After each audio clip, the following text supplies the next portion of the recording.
വേനൽ കടുക്കുമ്പോൾ കുടിവെള്ളക്ഷാമം കൂടി രൂക്ഷമായാൽ എങ്ങനെയുണ്ടാകും? വേനലെത്തും മുമ്പ് തന്നെ കുടിവെള്ളം മുട്ടിപ്പോയ ഒരു ഗ്രാമമുണ്ട് ഇടുക്കി ജില്ലയിൽ. വണ്ടിപ്പെരിയാർ കന്നിമാർ ചോലയിലെ ജനങ്ങളാണ് വർഷങ്ങളായിട്ട് കുടിവെള്ളമില്ലാത്ത ദുരിതം അനുഭവിക്കുന്നത്. ഇത്തവണ വേനൽ പതിവിലും കടുത്തതോടെ മലിനമായ പൊതുക്കിണറിനെ ആശ്രയിക്കേണ്ട ഗതികേടിലാണ് ഇവിടുത്തെ പാവം 100ഓളം കുടുംബങ്ങൾ. മനോഹരമായ ഒരു കൊച്ചു ഗ്രാമം, അതാണ് കന്നിമാർ ചോല. എന്നാൽ ആ മനോഹാരിത ഇവരുടെ ജീവിതത്തിനില്ല. ശുദ്ധമായ കുടിവെള്ളം കിട്ടാക്കനിയാണ് എന്നതാണ് ഈ പ്രതിസന്ധിക്ക് ഏറ്റവും വലിയ കാരണവും. തലമുറകളായി ഈ നാട്ടിലെ മനുഷ്യർ കുടിവെള്ളത്തിനായി നെട്ടോട്ടമോടുകയാണ്. മലിനമായ ഒരു കിണറും തുള്ളി തുള്ളിയായി വെള്ളമൊലിച്ചിറങ്ങുന്ന ഒരു ഓലിയുമാണ് നിസ്സഹായരായ ഈ മനുഷ്യരുടെ പ്രധാന ജലസ്രോതസ്സുകൾ. പ്രായമായവരും സ്ത്രീകളും ഈ കിണറ്റിൽ നിന്നുള്ള വെള്ളം കുടങ്ങളിൽ ചുമന്ന് ഏറെ ദൂരം നടന്നാണ് വീടുകളിൽ എത്തുന്നത്. വെള്ളം കിട്ടുന്നില്ല.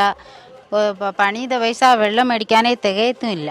1400 രൂപ 300 രൂപ കൊടുത്താലേ ഞങ്ങൾക്ക് വെള്ളം കൊണ്ടുവരാൻ പറ്റൂ. തേയിലത്തോട്ടങ്ങളിലെ പണിയും കന്നുകാലി വളർത്തലുമാണ് ഈ നാട്ടുകാരുടെ പ്രധാന ഉപജീവന മാർഗം. സാമ്പത്തിക ഞെരുക്കത്തിനിടയിലും വൻതുക നൽകി ടാങ്കറിൽ വെള്ളം വാങ്ങേണ്ട അവസ്ഥയിലാണ് എല്ലാ വർഷവും ജനുവരി മുതൽ കന്നിമാർ ചോലയിൽ രൂക്ഷമായ വരൾച്ച അനുഭവപ്പെട്ടു തുടങ്ങും. ഇവിടെ കുടിവെള്ളത്തിന് ഭയങ്കര ബുദ്ധിമുട്ടാണ്. ഇവിടെ ഈ വരുന്ന ഭരണക്കാരെ ഭരണം പറിച്ചു വന്നാൽ ഞങ്ങൾക്ക് ഒരു കളം വെള്ളം പോലും കിട്ടുകയില്ല. ഒരു ലിറ്റർ വെള്ളത്തിനോട് 1 രൂപ വിലയ്ക്കാണ് നിങ്ങൾ മേടിച്ച് വെള്ളം കഴിക്കുന്നത്. ഭയങ്കര ബുദ്ധിമുട്ടാണ്. ഈ കരയിലെ മേഖലയിൽ ആരും വന്ന് നോക്കുന്നുമില്ല.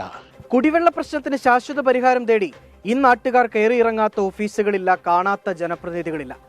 എന്നാൽ ഒരു ഫലവും ഉണ്ടായില്ല. അടിയന്തരമായി കുടിവെള്ള പ്രശ്നം പരിഹരിക്കണമെന്ന് മാത്രമാണ് ഇവരുടെ ആവശ്യം.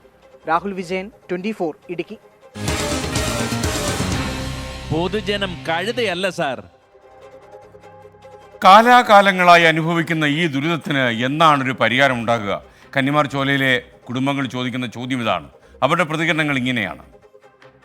ഞാനിവിടെ താമസിക്കുന്നത് 35 വർഷമായി. ഈ 35 വർഷക്കാലം ഞങ്ങൾ ഇങ്ങനെയാണ് ജീവിച്ചുകൊണ്ടിരിക്കുന്നത്. ഞങ്ങളുടെ രീതിയിൽ യാതൊരു മാറ്റവും വന്നിട്ടില്ല. അപ്പോൾ അതുകൊണ്ടാണ് ഞങ്ങൾക്ക് ഇതുപോലെ വെള്ള സൗകര്യവുമില്ല, അതിൻ്റെ കൂടെ റോഡ് സൗകര്യവുമില്ല. അല്ലെങ്കിൽ ഞങ്ങൾ വെള്ളം വിലയ്ക്ക് മേടിച്ചാണ് കുടിക്കുന്നത്. ഞാൻ ഈ കര വന്ന് 29 വർഷമായി.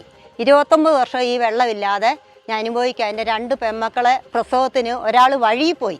പാതിരാത്രിക്കൊക്കെ ഇവിടെ വന്നിരുന്ന് വെള്ളം കോരണം, പേടിച്ചിട്ട് വരാനും പറ്റിയല്ല. ഇത് ക്യാൻ വെച്ചാൽ കൊണ്ടുപോകാൻ ചേക്കമല്ല. எனக்கு വയസ്സ് 10-80 വയസ്സാச்சு. കുടം തൂക്കാൻ முடியல.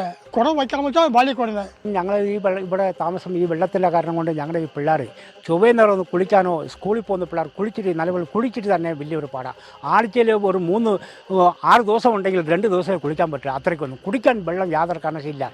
ഈ വെള്ളം ഇപ്പം തീരാറായി. ഇന്നും ഞങ്ങൾ വേറെ വണ്ടിക്കും ഇപ്പം മുറുക്കടിയും കുമിളിയിൽ നിന്നാണ് വെള്ളാറങ്ങുന്ന വെള്ളം വരുന്നത്.